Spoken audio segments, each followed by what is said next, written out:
Hey guys, welcome back to my channel.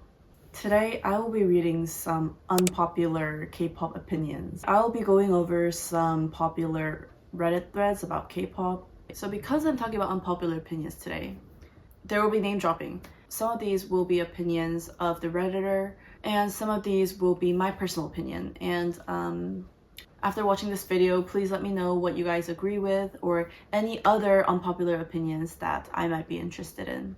I think it's really interesting to see how K-pop fans around the world all think differently, because I feel like Korean fans and international fans have a lot of different opinions on a lot of things. So I just wanted to go over these threads, read some of these Redditors' opinions, and then give my opinion on what I think of them. As usual, I have my laptop with me. Alright, so we're gonna start off with the popular thread of unpopular K-pop opinions. One Redditor said, "Fans accuse agencies of mistreatment of Idol X for everything. Since becoming a K-pop fan almost 10 years ago, I haven't met a single idol whose fans haven't defended them from the obvious mistreatment they receive from their agency. I've seen this pattern everywhere, even with very popular members whom most people consider to be receiving preferential treatment. Yet, there are still people claiming that the agency mistreats them. I think it's unpopular because most fans are always so passionate about defending their idols that when it's mentioned that a certain situation could simply be due to a mistake or a decision that's beyond their understanding as consumers, they get angry and blah blah blah."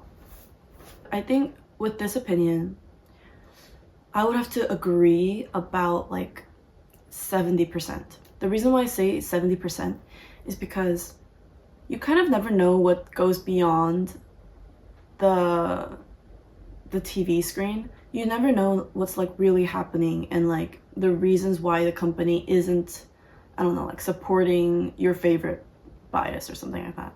So when something like a controversy or a scandal just happens, companies, they sometimes take action, like legal action, and sometimes they don't take legal action. And I think this is where a lot of fans think, why are they mistreating this one member? Like, why didn't they take action for this one member? But I recently saw somewhere that, let's say like a controversy breaks out and it's not regarding the entire group. So there's group A and there's only the member X who is involved in that controversy. I've read somewhere recently that when it becomes individual, it's the artist's individual responsibility and the artist's individual preference, I guess you could say, to ask their company whether they want to like file charges against people like spreading misinformation, people spreading hate. I don't know if this is true. I don't know which companies this applies to, but if that is the case, then that is obviously not a form of mistreatment. But what's revealed to the public is the company seems like they're defending certain artists, they seem like they're not defending certain artists. So I get where like people think they're like mistreating the idol, but like I said, you never really know what goes beyond the screen and how their contracts work. I think another reason why K-pop fans say that some idols are being mistreated is when they have like different outfits on. So I think this was like a very controversial thing, especially with groups like aespa and IVE, where the preferred member or like the member that the company is trying to push, like it's very, very obvious, you know? Just as a netizen, if you look at those two groups, it's very obvious who they're trying to make popular. And it was more obvious, especially towards the beginning of their careers. This preferential treatment that even the Redditor mentions, it's like, I feel like it's kind of inevitable because there's always going to be that one member or two members who are just more popular than the other members. And you know, it's not the company's fault. I don't know why some people like blame the companies when their bias isn't as popular as others. It's probably not the company's fault. So as like products of the entertainment industry, there are going to be idols that get better treatment than others, and it's not always the company's fault. Even if you think about it in like corporate terms, let's say there's 3 workers. They're like all associates. You give them the same task. One of them is going to perform better than the other 2.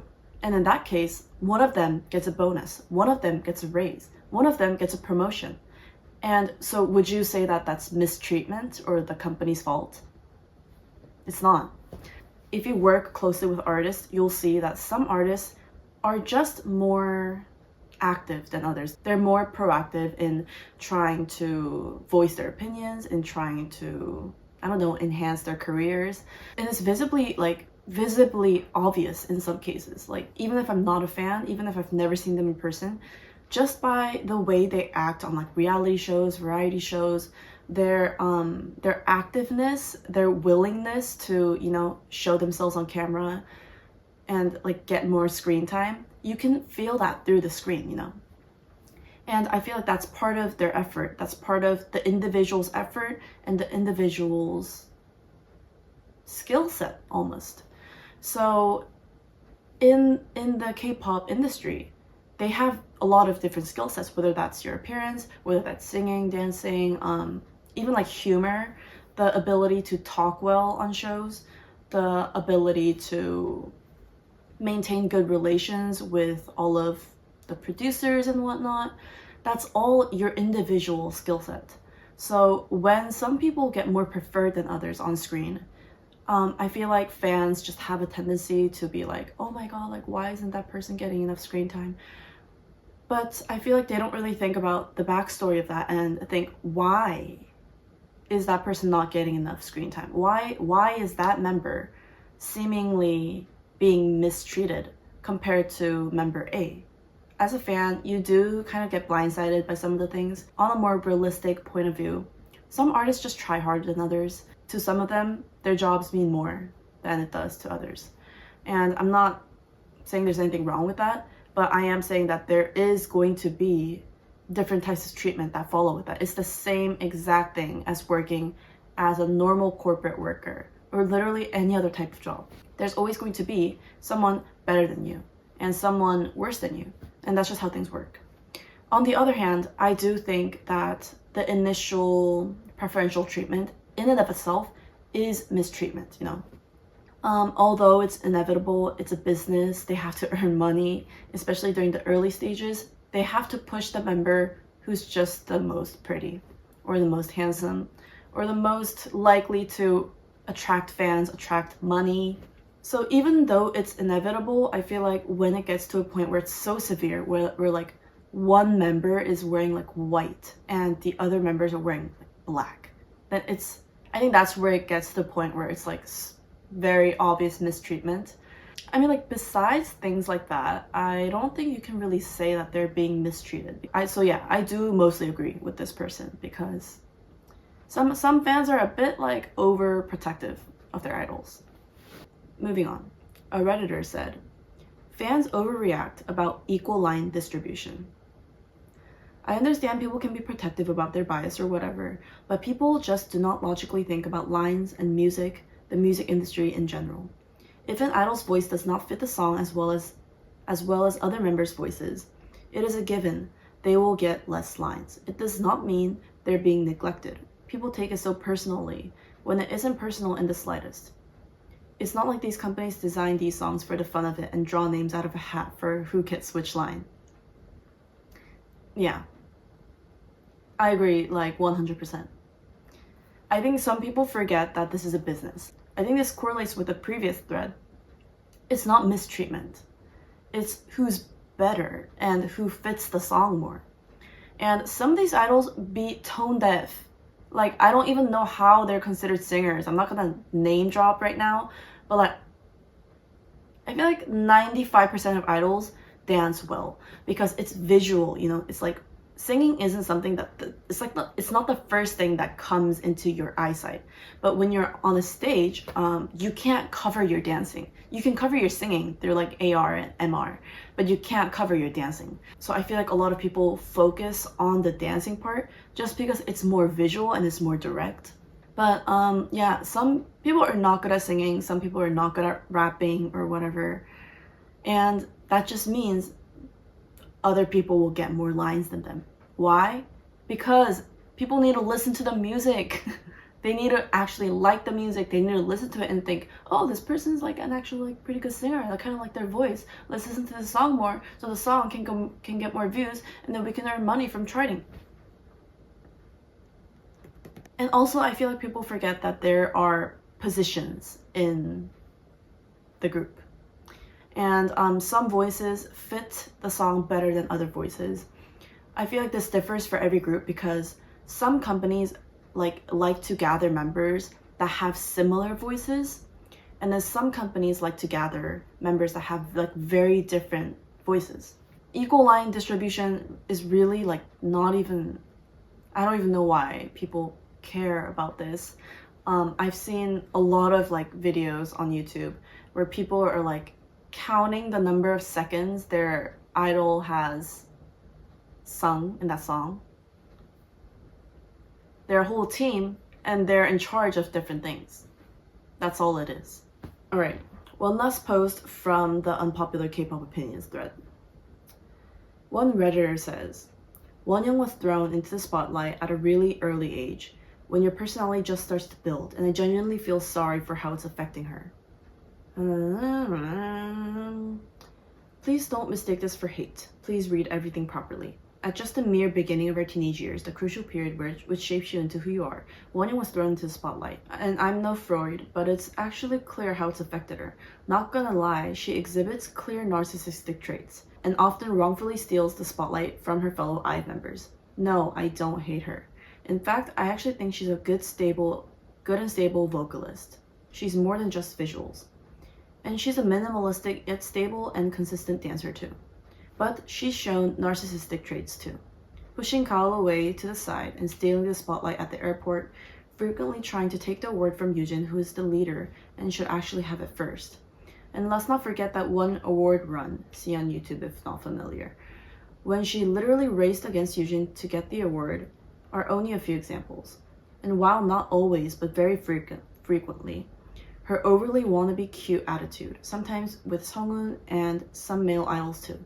No, I'm not one of those sasaengs who's possessive of their idols and rages at any of their interactions with the opposite gender. I'm gonna read the rest of this. Here's the thing though, I don't hate her, not one bit.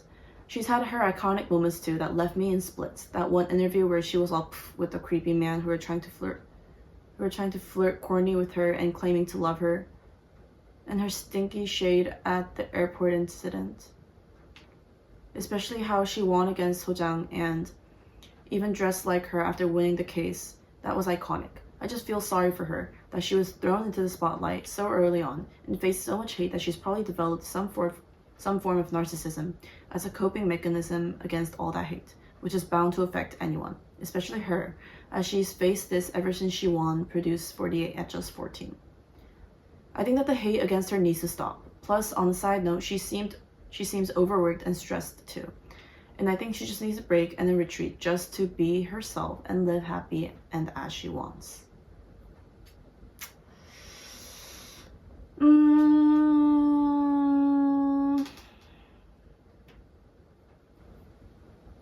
Okay, I can't tell if this person is actually like trying to protect Wonyoung or like hating on her. I can't really tell.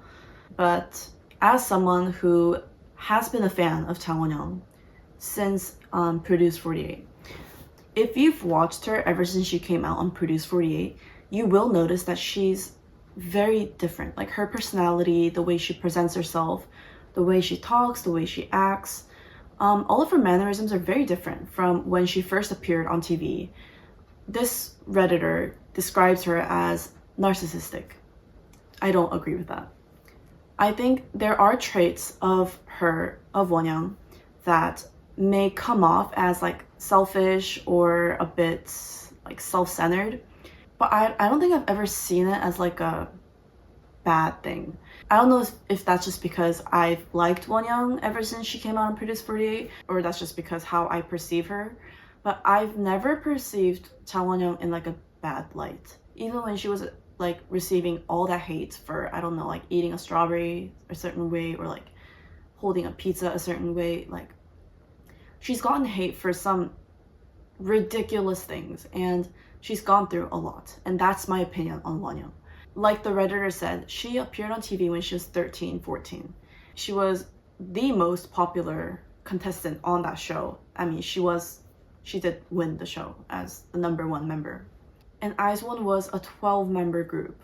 So at 14, she debuts, she becomes like a superstar. She becomes the center of a 12-member group where the oldest member is 9 years older than her. Kwon Eun-bi was born in 1995 and Chang Won-young was born in 2004. So at such a young age, I feel like she had a lot of responsibility. Being the center of your group, especially when there's so many members, it means she had to stand out that much. She had no choice but to make herself stand out because that was her position in the group. It's the same thing as if someone's the main vocal of a group, every time they go out on a reality show, they're gonna sing. And sometimes they're not like the best at singing, but they're still gonna sing on TV because they need to show to the world that they're the main vocal of their group. And being the center of a group is exactly the same thing, except you need to show that you're a star. You need to show that you deserve the center position and that you are more eye-catching than the others. That's what the center position is for. I'm gonna give a very, very unpopular opinion. Some of you guys might extremely hate me for this, but this is literally just how I think. It's how I've always felt. IVE without Chang Won-young and An Yu-jin, I don't think they would have gotten to this amount of popularity if it wasn't for those two.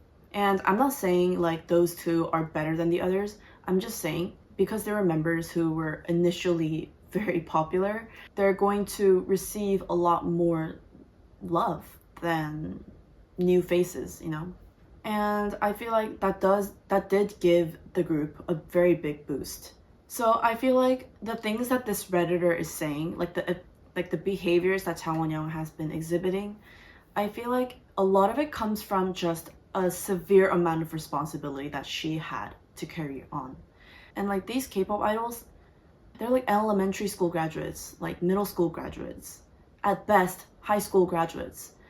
So if they don't succeed in this world, it's extremely hard for them to find another path right away.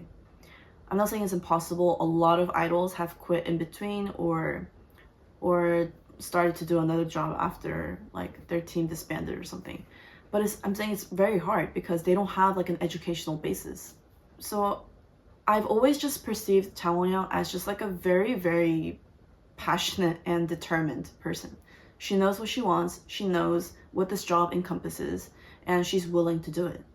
I honestly like kind of respect her because while so many other K-pop idols are getting in so many scandals regarding like what they say, what they do, I don't think Chang Won-young has ever been like winded up in a scandal that's about something that she actually did like wrong. People are usually just like, why is she eating a strawberry like that? Why is she like talking like that? Why is she walking like that? Like it's nothing about like what she did wrong, you know? Or like what K-pop fans think that is wrong. She's never been winded up in like a dating scandal. She's never had any like personality problems. Literally every single person I have worked with who has worked with Chang Won-young has told me she's like an angel. And that's really hard to hear from people who work in the entertainment industry. So every time I would meet someone, I would ask them, have you ever worked with Chang Won-young? Like, what's she like? And literally every single person says she's like the nicest person I've ever worked with. So yeah, I don't agree with this thread. So I feel like, yeah, she has, gone through a lot ever since she was like a little kid. And because of that, I feel like her personality did change.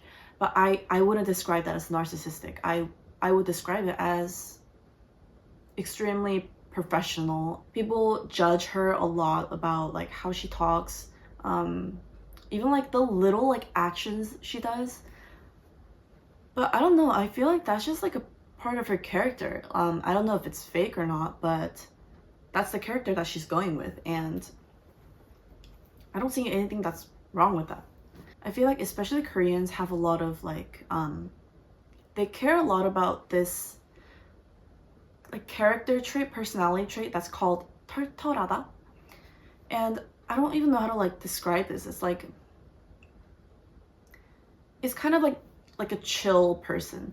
I think I would describe it as like tomboyish maybe, but I feel like a lot of K-pop fans are kind of obsessed with idols who are more relatable, who are more like chill, who are more like laid back, who seem more like non-celebrities. And I don't really get that. Well, first of all, I don't really like 털털한 people. Just because Wonyoung is like, she takes care of herself more, she does gestures that like, I don't know, that insinuate that she's more composed than some K-pop idols. I don't think that's narcissistic. Like, we're gonna move on to a community called K-pop thoughts.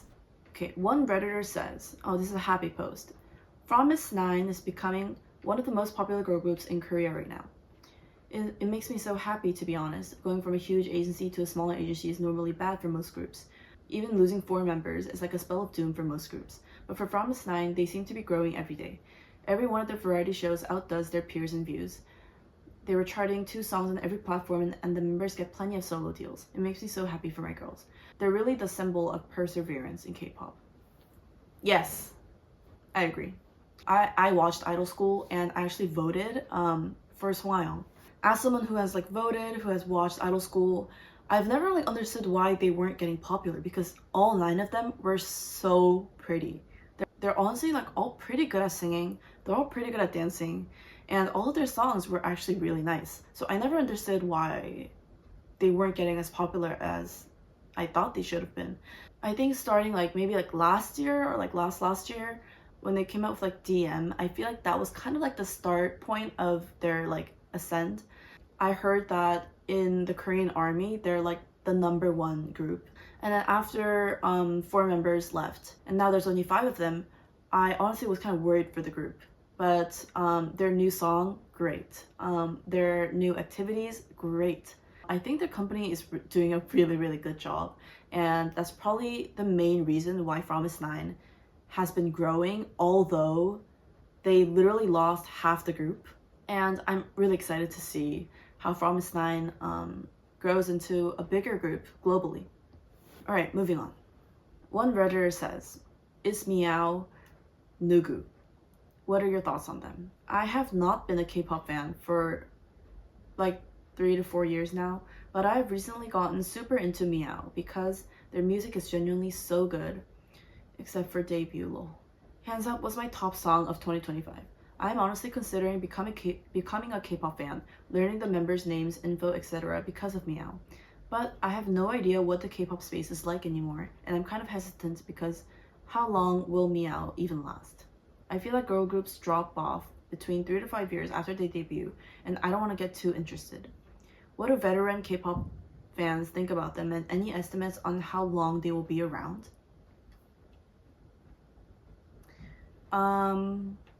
This is kind of like a really weird thing to ask. But do I think that Meovv is Nugu? And in case you guys don't know, a Nugu group is like what in Korea we call them like Mumyeong, or a more like a worse term to call them is like 듣보. Basically, it's like those K-pop groups that debuted and like no one really knows them. And Nugu means who in Korean. So when you call a group Nugu, it's like who? Who are they? That's kind of what that means. Do I think Meovv is Nugu? No. Meovv is not Nugu. I don't know what some people's like base or like their definition of Nugu is, but Meovv is not a Nugu. Like half of them are ambassadors for global designer brands. I'm not like a huge fan of them, but I do love their songs, and I think the 5 members are like gorgeous. And this Redditor asks, how long do you think they'll be around?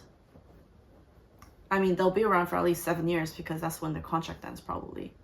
Like, yeah, Meow isn't like the most popular 5th generation group. I think that's just how, it's just the way that the YG Black label kind of like market their artists. Like, they don't viral their artists like the other major K-pop industries do. I feel like YG and the Black label has a tendency to not like really advertise or market or like viral their artists. It's just not their like company personality, you know? It's the same thing with literally every single group they release, starting with Big Bang, 21, Blackpink, Winner, Icon. They never really like marketed the artists, and that's just not their style. But I feel like that style really worked back in the day when social media wasn't as big as it is now. But I feel like nowadays, like, social media is probably the biggest thing, it's the most important way to sell your products. And I feel like the character, the personality of that company isn't like the most suitable for this generation. I do think like their stuff is cool, and like, you know, they're like a chill company. Their vibes are very like chill, laid back. But I feel like that's just not the trend these days. That's not what people like these days. So maybe that's why they're receiving a bit less popularity than others. Meow, they have a very, very distinct character. Even, I mean, their team name is Meow. So yeah, I feel like maybe that's one of the reasons why they're not getting as much popularity as I think they should. But yeah, they're definitely not a nugu. I feel like they'll be around for quite a while. Alright, moving on. One Redditor says, just say you hate fun music people. Need to accept that not everyone needs to love all the songs of their faves. Using an example. I am Fear Not, and I followed Le Seraphim since debut. I did not like Spaghetti.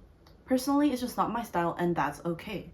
It is a fun song, but I just don't like every single part, except the chorus.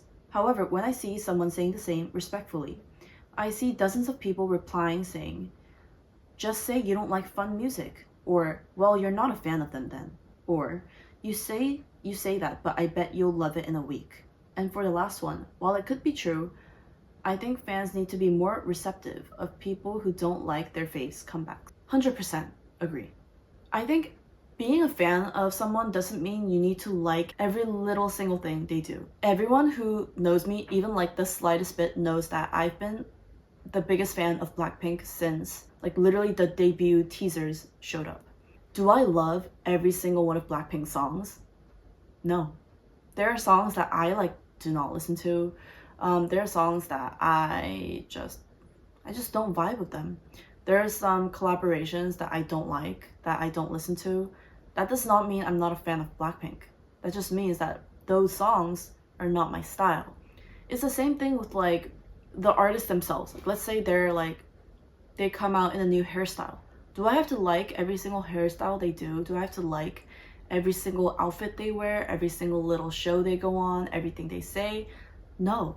I actually feel that it's kind of weird and almost creepy to like every single little thing that your favorite artist does just because they're your favorite artist. If you genuinely like every single song, if you genuinely like every single style book and every single little thing they do, then, you know, that's good for you. You're like a perfect fit. But if you have preferences, I feel like that's a bit like more common.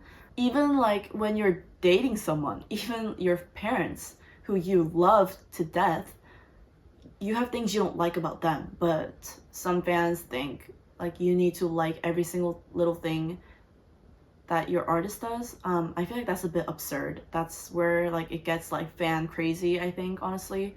Yeah, you don't need to like every single little song. And yeah, I've had people tell me that too, actually. When Blackpink makes a comeback or like aespa makes a comeback, all my friends, like, they rush to me and they're like, what do you think of the song? And sometimes I'm like, bro, I'm obsessed with it. But sometimes I'm like, it's not my vibe. And some people are like, I thought you were a fan. I am. I just don't like it. Not a big deal, you know. I'm still gonna support them. I'm still gonna buy that album because I'm their fan. There is one with a lot of opinions in one. I'm gonna read through all of them and then just give my opinion on a few that I want to say something about. One Redditor says, some unpopular controversial K-pop opinions. Number 1. Pre-2018, K-pop had more identity. Groups had more unique sounds before K-pop became so globalized and westernized. Number 2. Self-producing idols are overhyped. Just because an idol writes lyrics or produces does not automatically make them better artists. Number 3. Fandom culture is too toxic and competitive. Fan wars, streaming obsession, and toxic behavior make the K-pop experience stressful. Number 4. Taemin is the best solo performer in K-pop history. He has a stage presence that most others can't match. Number 5. Shotaro fits way better in Rise than he did in NCT. Rise is 7, by the way. Number 6. 5th or 4th generation K-pop is good. Sure, it has more flaws than other gens, but people just hate on it because they get caught up in nostalgia or because their faves just aren't as popular as they used to be. Number 7. Han is the most talented member in Stray Kids. No matter if it's vocal, rapping, songwriting, dancing, producing, he has it all and he deserves more recognition. Number 8. The big three boy groups of their generation are EXO, BTS, and GOT7. I love 17, but they were a late bloomer. During 3rd gen, GOT7 made way more noise and had more impact. 17 started to get really popular in 2020. Number 9. How You Like That is one of Blackpink's weakest title tracks musically. Its success was fueled more by hype than quality. They have way better songs. Number 10. ITZY's girl crush concept feels forced now. They need a mature rebrand before it becomes stale. I agree with most of these. I want to talk about number 2. Self-producing idols are overhyped. Just because an idol writes lyrics or produces does not automatically make them better artists. I don't think anyone ever called them better artists. Like the idols who really produce the music for the group, such as like Soyeon from Idol, or like the 3 members in Stray Kids. I feel like that's a little bit different. I mean, they might be more talented than other artists who can't produce or write lyrics, but I don't think that makes them like better artists. I don't think anyone ever called them that. Yeah, I do think it's a big talent for someone to produce music. I mean, they're more talented than others who can't produce. I think that's pretty obvious. I don't think you can say that makes them like better than others, but they are better at producing than others because I mean they made hit songs that charted for weeks. So, and then I want to talk about number 9. This is exactly what I was talking about with my previous point. I was kind of shocked because How You Like That is actually my least favorite title song. I just don't vibe with it. I don't like the dance. I don't like the song. I like all of like the other tracks, like the B tracks in that album. I just don't like this title song. And then I want to talk about number 10. This might be very controversial for ITZY fans. I'm just gonna give my personal opinion on it. I don't know if I can call it like the girl crush concept, that's the issue.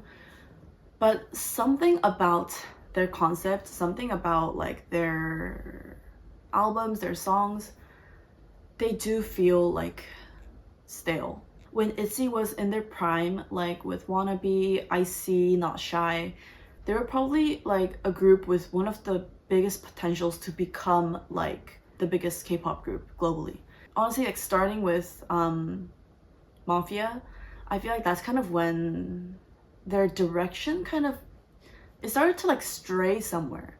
I can't really like describe it, but I think a lot of people felt this too. Like their direction kind of just started to go in a direction that you can't even tell like what are they trying to do. I feel like everyone genuinely likes ITZY, but because some of their songs are just kind of like hard to like, that's why they couldn't grow into the group that everyone thought they were gonna grow into.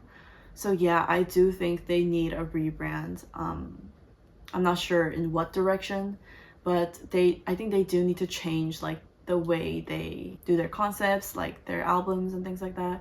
And then I'm saving the best for last. One Redditor says, why dating is considered as a scandal in K-pop. Why idols dating each other is considered as an unprofessional behavior. I'm not asking from POV of Korean fans or Chinese fans. I'm talking about how even an international fans behave when any idol's dating news or rumor drop. Their first reaction is like idols have committed some crime. And I'm not pointing this towards any fandom. This mentality exists in every K-pop fan's mind. For example, when someone has to drag Karina, they always bring up thing that Karina dated a man. I mean, how is this even a drag? Like, two adults almost at same age actually dating with each other with consent. How is this even considered a scandal? Okay, I barely understood the grammar here, but yeah, we get what they're saying. I think this is something that's probably the most controversial K-pop opinion there is in Korea and globally. I'm gonna give my opinion on it. This is a thing that's very different in Western cultures because I feel like when you like Western artists, you like mostly like their songs. Like that's what you like about them. In K-pop, it's not really about the songs. Of course, you need really, really good songs, but that's just like the first like step. Like you're not gonna become a core fan. You're not gonna buy a bunch of albums, go to their concerts just because you like that song. K-pop is like, it's like a community. It's a culture. It's not really just a simple like artist fan thing. I think it goes deeper than that, and I think that's why K-pop became so popular, because it's different than any other like entertainment culture that's going on like globally. One of the main reasons why K-pop in Korea became popular is because the artist and fan interaction became personal. They started to do fan meetings, they started to do video call meetings. The idols start to remember the fans, and then the fans start like following them everywhere. They meet them everywhere, and then the idol remembers that fan, and then they develop some sort of like relationship. There has to be a relationship between the artist and the fan. And by relationship, I'm not referring to a romantic relationship. I'm talking about a platonic, normal relationship between a fan and the artist. The reason why this relationship is so important is because there are so many K-pop groups that come out in so many various companies.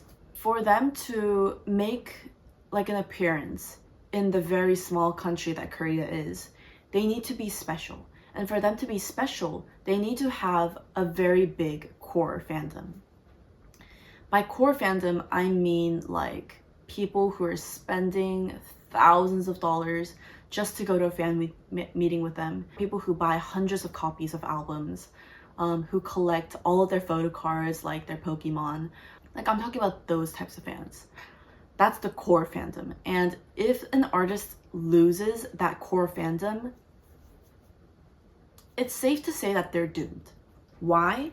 Because no one's willing to spend thousands of dollars to go speak with a celebrity. Not a lot of people are willing to do that.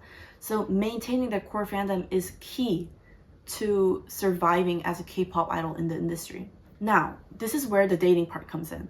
There is definitely a distinction between sasaengs, like the toxic fans, and then just like normal fans who just like the artists. Do I think that dating should be a scandal? I think I'm like half-half. I think I have like a personal opinion and then like a more realistic opinion. I'm gonna give my personal opinion first. My personal opinion is that dating should never be a scandal in K-pop. Unless you're dating someone like really controversial, like I don't know, someone who like committed a crime or something. I don't think dating in K-pop should ever be a scandal, should ever be a controversy. Everyone dates. Your favorite K-pop idol is probably most likely dating someone right now. Whether they're a celebrity, whether they're another K-pop idol, an actor, a staff member, whoever, they're most likely dating someone. Why? Because they're human. And it's normal to date people. They're pretty, they're handsome, they're going to want to date people. I feel like as long as they're doing their job well, no fan should be like even the slightest bit offended that they're dating someone. Like they shouldn't even care. They should want the artist's happiness. I think that's what being a fan is about. Here's a more realistic opinion. I think dating does lower an idol's merit, like their value, I guess. I don't want to like objectify them like that, but I mean, as an artist, you're a product of the entertainment company. Like, the group is a product of the company. It's what the company is selling. So as a product, a lot of fans, like, main selling point is usually they like people because of how they look, you know? Like, they think they're pretty, they think they're handsome, so they're like, oh, I want a girlfriend like this, oh, I want a boyfriend like this. Especially when the fandom is highly composed of the opposite gender. I think that's when it becomes like a problem. And this isn't just Korean and like Chinese and Asian fans. This is also international fans. Like, you'll see them in crowds, like, let's say like a male idol's performing, they suddenly like take off their clothes. Why are the girls screaming? It's obvious why the girls are screaming, because they like what they're seeing, because they find them attractive, because they're going to pay to see someone they think is attractive. That's just how it works. That's the point of entertainment. It's not just K-pop, it's the entire industry. Some people like forget that that's how entertainment works. Like, entertainment isn't just about their talent, isn't just about their songs, about their skill set. It's also about how they look. Their appearance is also a part of their skills, is how I perceive it. So when an idol of like a very high value, like high brand value, starts to date someone, fans feel like they've been, like, their relationship with the artist has been like taken away. I don't really understand that, but I can see how some fans might be like, I don't know, like bothered by that maybe, especially when the artist hasn't been like interacting with the fan a lot, especially when the artist has been like missing out on concerts, or like is an artist who doesn't really like go on live streams, doesn't really like try to interact with their fans. They're kind of inactive on like Bubble and like private message and things like that. I think it really depends on how the artist has normally been interacting with their fans on a daily basis. The less they've been interacting, the more mad the fans are gonna be. So when the artist is dating someone, fans automatically go to think like, oh my god, this is why the artist was tired that day. Oh my god, this is why the artist is not coming on private message these days. Like, they kind of like steer to that direction. It might be true, it might not be true. Yeah, I do think it's really toxic. I feel like a lot of fans who like watched their artists from debut always know who their artist is dating, especially people who like follow them around and like take pictures of them. In Korea, we call them humma. I don't really know what that stands for, but like, it's those people that like, I don't know how, but they somehow take like those extremely ultra 4K pictures of their artists in like the concerts, because they have like this like gigantic like National Geographic type of camera, and they somehow manage to like take those like very, very professional pictures. In Korea, we call them humma. Humma, they follow them around every single little schedule, so of course they're gonna know where they live, where they're going on like non-scheduled days. That's like what sasaengs are. I feel like hummas are like a healthier version of sasaengs. Like, they're not perceived as like invasive, because all they do is just take pictures of their artists, and the artists have a good interaction with those humma fans. Like, the sasaengs are like the ones that are like, they're knocking on like their artist's like home door, they're like ringing the bell, they're following them around everywhere, like they're like stalking them in the garage and stuff like that. Like, that's just like next level creepy stalker. Like, that's a crime. Please don't do that. I feel like it's mostly those types of fans who are like extremely offended by dating scandals. I feel like most fans don't really even care, and I feel like they should not care. But like, from a business standpoint, yes, dating is controversial, and from a business standpoint, yes, dating someone is going to downvalue you as a K-pop idol. So my opinion on like K-pop idol dating is, don't get caught. Don't make it obvious that you're dating. Don't try to like show off. Don't like, we all know what's going to happen. It's a part of the job. And they knew it was part of the job. As soon as they signed that contract to be a trainee at that company, they knew what they were in for. But the fact that they're like bragging about it, like some idols make it very obvious that they're dating, I mean, they know what they're in for, they know what kind of hate they're gonna get, so just don't make it obvious. Like, please date, please be happy, but don't like go around like broadcasting it like it's some sort of like, I think that's when fans get offended. Yeah, that's it for today. Thank you for watching this video. I did a lot of name dropping today. Again, I feel like these weren't as unhinged as I thought they were gonna be. Like, I searched like unpopular K-pop opinions on Reddit, and like a lot of them were pretty like, they were pretty understandable, they were reasonable. So I didn't find any that were like completely unhinged, like, oh my god, like this is crazy. I was kind of hoping to find some opinions like that, but I don't think anyone has like those types of like crazy opinions. But anyways, I always love talking about K-pop. It's always fun. Entertainment is fun. Yeah, I hope you enjoyed watching this video. Thank you for watching another video with me again, and I hope to see you again soon.